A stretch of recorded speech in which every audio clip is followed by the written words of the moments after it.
Hello, everyone, and welcome back to a very special bonus episode. On behalf of the entire group, we feel so sorry for y'all's not hearing from us for a while. We've all been super busy with schoolwork and other commitments, so to make it up to you, I'm here today with an extra shorter episode.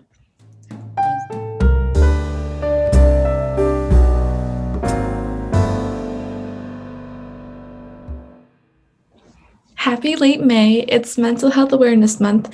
So this is a super important and exciting month because it's a time where we can learn how to dismantle the stigmas revolving around mental health. And that's something that's extremely important in this day and age. So today's episode is all about how we can learn how to cope and finish school off strong, finding balance in that transition period to a post-COVID world, and how to deal with going back to school, college, or work in the fall. I'm actually in the midst of AP exams right now, so I'm learning a lot from this episode, and I definitely will be applying it to my own life and study routine. Let's get into it. So, I'm pretty sure our audience, y'alls are slowly grinding through AP exams, finals, graduation maybe, and even more so with remote learning, we felt more burned out than usual than ever before. So personally, I found myself to take much more breaks throughout the semester, which is completely fine. Like we all need to take care of ourselves, and it's really important to put this before school, no matter how tempting staying busy can be. We just need to sit back and relax for just a little bit. So I've compiled a list of tips of how to just stay strong and finish it off right. And then also I'm just going to talk about returning to, I guess, in quotes, normalcy. So first of all, just understand that anxiety is natural. It's really important to understand that this is completely natural to feel stressed and anxious. You shouldn't really look down upon yourself for feeling low. You don't have to feel like you have to be happy all the time. It's totally fine to not be okay. It's also just our body's natural reaction for survival in these conditions. Second tip is to stay optimistic and just appreciate for who you are because you're enough. It's really crucial to develop positive self-concept in order to pretty much survive and even in isolation. So even if you're not able to achieve your goal because of lockdown, good days are yet to come, and just don't forget to take care of your mental health and yourself. Everyone here who's listening and anyone who's not is worthy of love and care. You will obtain those good grades, you will obtain those good scores, but you just gotta keep those good vibes high and also just take care of yourself because that is what comes first. Next up is distracting yourself. So even if you still want to keep studying, but you think your brain is pretty much on overdrive, the best way is to just distract it. There's so many indoor activities now that we can choose from. Maybe during study breaks, you can like watch movies or maybe listen to a podcast, self promo, or just do something that will take your mind off of studying. It does not have to be like academically centered. It can be like painting, journaling, etc. What I like to do though, to stay productive and also just kind of keeping my mind off of that, is to create a to-do list. I just like to make a huge brain dump and then type every single task I have to do in my notes app. And then I just like leave it there for a little bit and then I come back. And then I just reorganize all the tasks from increasing order of difficulty to time consumption. So what I try to do is I try to do all of the tasks on that list, but then I also allow wiggle room for deadlines. So for example, if something's not due until like 2 days after, I prioritize the thing that's due tomorrow, and then I can do the thing that's due in 2 days tomorrow. So yeah, it'll just be a good system for you to work everything out in your tasks and just staying productive. Next is just spending time with your support system. So as I was saying before, like staying distracted, but like in a good way, like not too much schoolwork. So you can just reach out to your loved ones, your support system, and just vent to them or ask for advice on how they would handle certain situations. If you want to get your mind off of things, you can try FaceTiming them or just texting them, whatever is comfortable for you and like ways of connecting. And it's just a reminder is that it's not the end of the world if you think that this exam or this test didn't go the way that you hope so.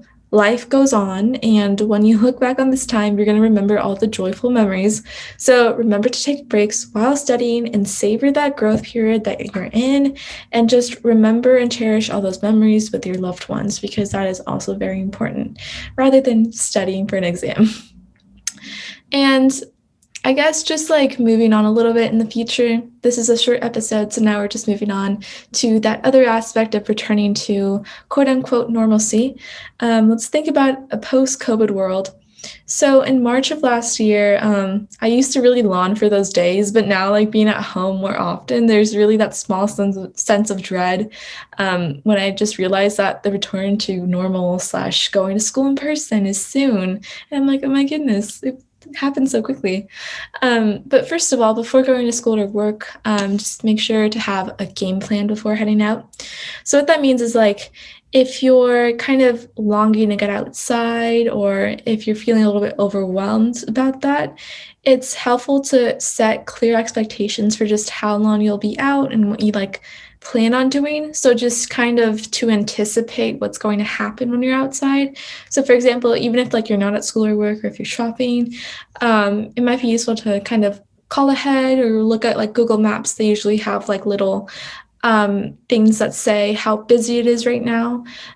So that can also actually apply to private situations, maybe when you're going to a friend's house or like an outdoor party.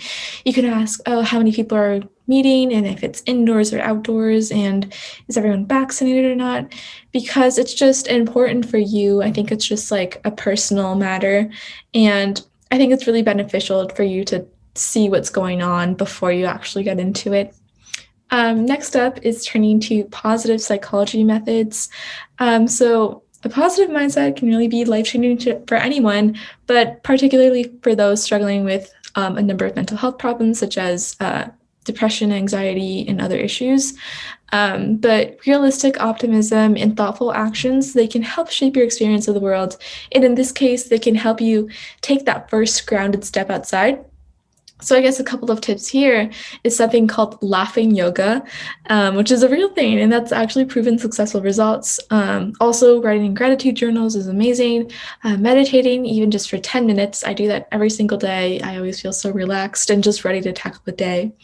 But going back to the laughing yoga, even just laughing for 1 minute can help you change your brain chemistry and make you more willing to do things that you might not have felt the courage to do before you started laughing. So yes, laughter is, I guess, in a sense, the best medicine.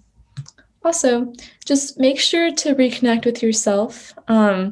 After that long period of isolation, it just really makes sense to prioritizing, oh, seeing your friends and family again. But it might be really important to reconnect with yourself first. One of the things that's like really been, I guess, predominant in like this COVID world is that people are really dissociating a lot. So like they are having these not episodes, but like instances where they just have out of body experiences and they feel like, oh, am I really myself? Do I know myself that well? Well, yeah, it's important to kind of connect to yourself again and just figure out who you really are. So try having moments of self-reflection, such as journaling is very, very important. Just writing little prompts each day, such as like, what's your comfort food? Or what's like the best experience that you've had with your best friend or something. That's really helpful just in figuring out who you are, especially. And yeah, and then also, if you can, like before going back to normalcy, like try to step outside for just like a little bit. And that can be like dipping your toes in the water. It can also just make a difference in like your relationship with yourself and your thoughts also, because with this like COVID world, we've all been alone by ourselves, but it's like we've never really gotten to know each other very well until now. And so now when we want to go back to school and back to work, it's very important to know like firmly who we are. And it's like all part of this big journey. And those are pretty much like the general tips that I have for you all. But I really hope that alleviated a bit of stress and worry that you might have. For those of you pushing through finals and AP exams, you got this. Know that none of this defines you and you are enough. The entire Girls in Action team is cheering you on. And as always, find us on Instagram at girlsinaction.sf. Make sure to check us out on Spotify or wherever you get your podcasts, because we just came out with a very cool and environmentally focused episode. You will not want to miss it. I am sending love and strength to everyone, and we are going to make it out of this. It will pass. And yeah, I will see you all in the next one. Thank you so much for tuning in. Bye.